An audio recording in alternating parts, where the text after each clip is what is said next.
नमस्ते दोस्तों आज हम एमएस एक्सेल का एक इम्पॉर्टेंट फार्मूला देखने वाले हैं जिसका नाम है ई डेट। दोस्तों ई डेट जो फंक्शन होता है उसका उपयोग हम कैसे करेंगे, तो हम सबसे पहले एमएस एक्सेल को ओपन कर लेते हैं। दोस्तों हम ई डेट फंक्शन का तीन फार्मूला यानी तीन एग्जाम्पल लेके आने वाले हैं। हम यहाँ से तीनों एग्जाम्पल को देखने वाले हैं। दोस्तों ई डेट फंक्शन का प्रयोग होता है किसी भी प्रोडक्ट या किसी भी चीज़ का एक्सपायरी डेट चेक करने के लिए। सबसे पहला एग्जांपल हमारे पास है स्टूडेंट ज्वाइनिंग कोर्स, यानी हमारे यहाँ एक स्टूडेंट ने कोर्स को ज्वाइन किया है, यानी वह चौथे मंथ में और 4 तारीख और 2026 को ज्वाइन किया है। उसका कोर्स का ड्यूरेशन मंथ है 6 मंथ और हम कंप्लीट कोर्स उसका कब कराने वाले हैं, यानी कंप्लीट कोर्स उसका किस मंथ में हो जाएगा उसे निकालने के लिए हम ई डेट फंक्शन का प्रयोग करेंगे। हमने दिया यहाँ पे ई डेट फंक्शन का प्रयोग किया और सबसे पहले हमसे रिटर्न वैल्यू यानी स्टार्ट डेट पर क्लिक करना होगा और कामा करके हमें मंथ पर क्लिक करना होगा। जैसे ही हम इंटर बटन को प्रेस करेंगे हम देखेंगे तो 10/4/2026 यानी दोस्तों कंप्यूटर जो है एक्सेल में अगर हम देखें तो कंप्यूटर सबसे पहले मंथ उठाता है, फिर डे उठाता है, फिर ईयर उठाता है। इसकी डेट ये होती है, यानी हमने 4/4/2026 यानी चौथे मंथ में 4 तारीख 2026 को कोर्स ज्वाइनिंग हुआ है, 6 मंथ के लिए अवेलेबल हुआ है।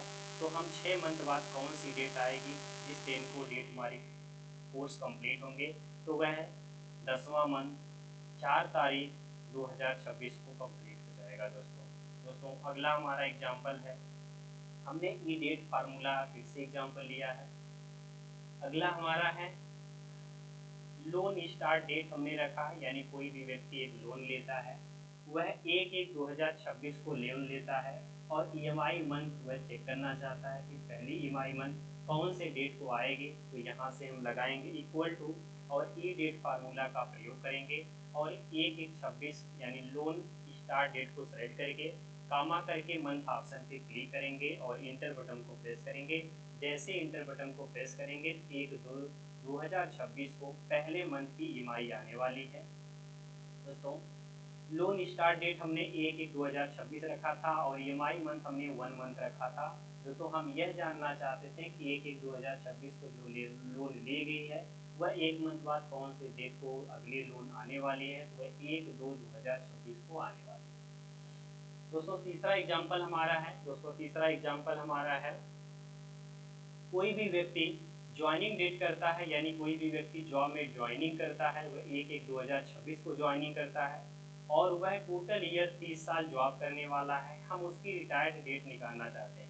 दोस्तों उसके लिए हम ई डेट फंक्शन का प्रयोग करेंगे और स्टार्ट डेट ऑप्शन पे क्लिक करेंगे और कामा कर देंगे। दोस्तों ध्यान रहे ई डेट फंक्शन ईयर नहीं उठाता है। अगर मैं इस पे 30 पर क्लिक करूं तो वह 30 मंथ जान जाएगा। इसलिए हमें क्या करना होगा, हमें यह बताना होगा कि 12 मंथ यानी हमें 1 साल देकर और हमें इंटू का सिंबल लगा के और 30 रखना होगा। यानी हमें ये बताना होगा कि जो ये 30 हमने यहाँ से लिया है वह मंथ नहीं है, वह ईयर है। हमने बताया एक ईयर में 12 मंथ इंटू हमने कर दिया 30 से और जैसे ही हम इंटर बटन को प्रेस करेंगे वह हो आपकी अगली डेट रिटायर्ड डेट आएगी 1/1/2056 को होने वाली है। दोस्तों ये तीसरा एग्जाम्पल हमारा था, यानी किसी भी व्यक्ति की अगर जॉब लगती है, उसकी ज्वाइनिंग डेट अगर किसी व्यक्ति की 1/1/2026 है और उसकी ईयर यानी 30 साल वह जॉब करने वाला है, तो अगले 30 साल में कौन सी डेट को है यानी कौन सी डेट आने वाली है जिस दिन वह रिटायर होगा। 1/1/2026 30 साल की जॉब में हमने रिटायर डेट निकाला 1/1/2056 होने वाली है। दोस्तों आज के लिए इतना ही। अगर आप एडवांस एक्सेल देखना चाहते हैं, सीखना चाहते हैं, तो हमारे चैनल से जुड़े रहें और हम डेली आपको एक न्यू फार्मूले लाते रहेंगे। तो आज के लिए थैंक यू, इतना ही, बाय बाय।